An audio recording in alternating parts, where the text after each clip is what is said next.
daw guys, pag-usapan lang natin ang Kat din. Nagsalita na, gustong-gustong hanggang magkaibigan lang sila. Ibig sabihin lang nito guys, uminto si Alden Richard, ang gusto ay magkaibigan lang. Ibig sabihin, nagsalita na daw ang Kat din at ang gusto nila, magkaibigan lang muna sila.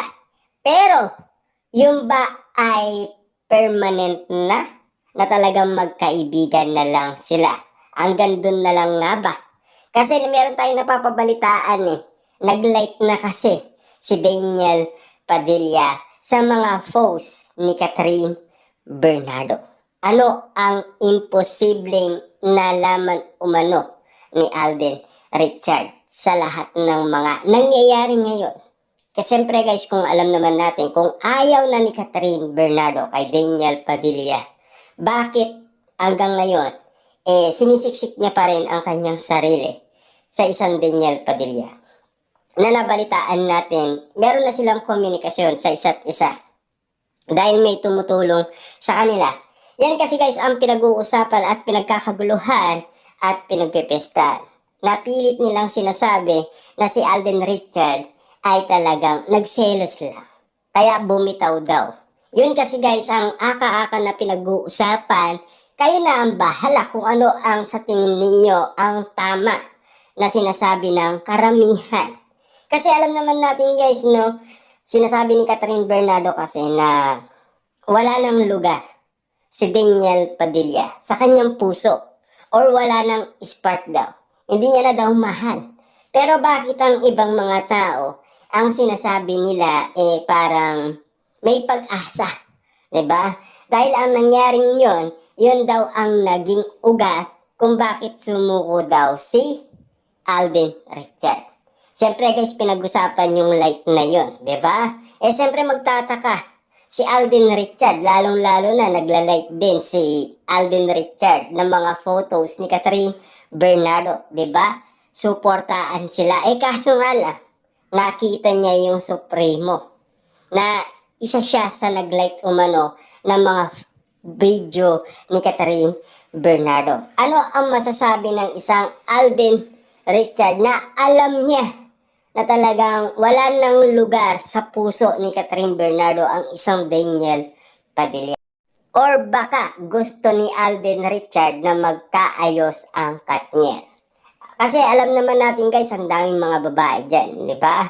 Ang daming nagmamahal kay Alden Richard. Ang gusto niya lang siguro ay magkabalikan umano ang dating nagmamahalan na alam naman natin nagkaiwalay. Yun ba ang sa tingin ng ibang tao? Kasi alam naman natin kasi guys, mabait si Alden Richard. Mapagbigay.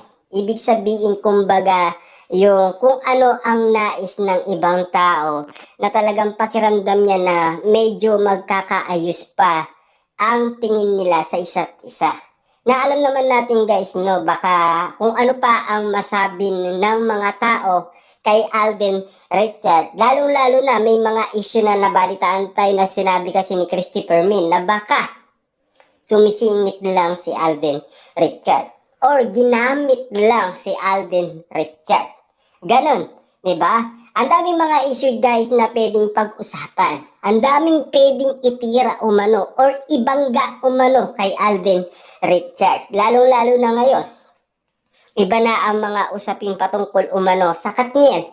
Iba na kasi guys yung mga tingin din ng mga kaibigan ni Catherine Bernardo kay Alden Richard. Na dati umano ay kampe kay Catherine Bernardo. Ngayon, kampe sa Katniel. Diba? Last 2023 talagang grabe, inaaway pa nila si Daniel Padilla. Pero ngayon, grabe, tinutulungan pa si Daniel Padilla kay Catherine Bernardo. Ayaw ba nila kay Alden Richard? Kaya si Alden Richard ay talagang sumuko na lang or binigyan na lang ng pag-asa ang dating magkasintaan. Kasi alam naman natin guys, kapag sumuko ang isang Alden Richard, ibig sabihin, sinayang niya ang isang Catherine Bernardo. Siya ang lilitaw na talo. Kaso nga lang guys, yung ginawa ni Alden Richard, marami kasi ang nagulat, marami ang nagtaka. at maraming hindi sang-ayon umano sa kanyang desisyon. Alam naman natin yun guys eh. Pero alam naman natin nagsalita si Catherine Bernardo ang patungkol umano na talagang gusto niya pa rin si Alden Richard. Kahit ganun ang desisyon, pero meron lang silang pinag-aandahan. Pero ang mga isyu kasi guys na pilit na binubuksan, yung patungkol umano nangyayari sa Katniel. Yun ba guys ang nagiging rason or dahilan, kumbaga. Kaya ganyan na lang ang iniisip ng karamihan. Lalong-lalo na guys, yan ang pinag-uusapan. Lalong na, di ba, meron tayong naririnig nag-away ang mag-ina na sina Catherine Bernardo at Mami Min Bernardo. Dahil si Catherine, Team Katniel. Si Mami Min Bernardo, Team Kat din. Hindi natin alam guys kung ano yung paniniwalaan natin sa mga bagay-bagay na pinag-uusapan at kung saan tayo lulugar sa mga kwento ng ibang tao. Lalong-lalo na ngayon, 'di ba? Mga issue, pero may mga ebidensya. Yung tumutukoy lang kasi alam naman natin guys, 'di ba? Nag-like si Daniel Padilla, yun ebidensya yun guys. Lalong-lalo na video yun ni Catherine Bernardo. Kabanding niya umano ang kanyang mga kaibigan at ka-team. Ibig sabihin lang nito guys, ramdam na ba talaga ng Katniel fans na meron ng pag-asa si Daniel Padilla at Catherine Bernardo na muling magkasama. Pero ano ang sagot ba talaga ni Catherine Bernardo? Si Catherine ayaw niya. Ayaw niya na kay Daniel Padilla. Gusto lang siguro ni Catherine, tropa lang or kaibigan lang. Sapat na yan para sa kanya. Pero ang mga tao, bakit sinisiksik pa rin na kahit wala na, binibigyan pa rin nila ng alaga ang bawat usapin na sana ay magkatuluyan pa rin ang Katniel. Kaso wala naman masama dun eh. Kaso nga lang kasi, ayaw na nung isa. Wala tayong magagawa dyan. Desisyon na ni Catherine Bernardo yun. Kasi alam naman natin guys, nasaktan na kasi si Catherine Bernardo at lalong-lalo na ayaw ng mga tao na maging marupok siya. Kasi para daw pinukpok ni Catherine Bernardo ang kanyang ulo sa pader at iintay niyang magising siya sa katotohanan. Ayon guys sa mga netizens at sa mga dilulufats. Yan kasi guys ang pinag-aawayan at kumbaga pinagbabawalan nila si Catherine Bernardo maging marupok.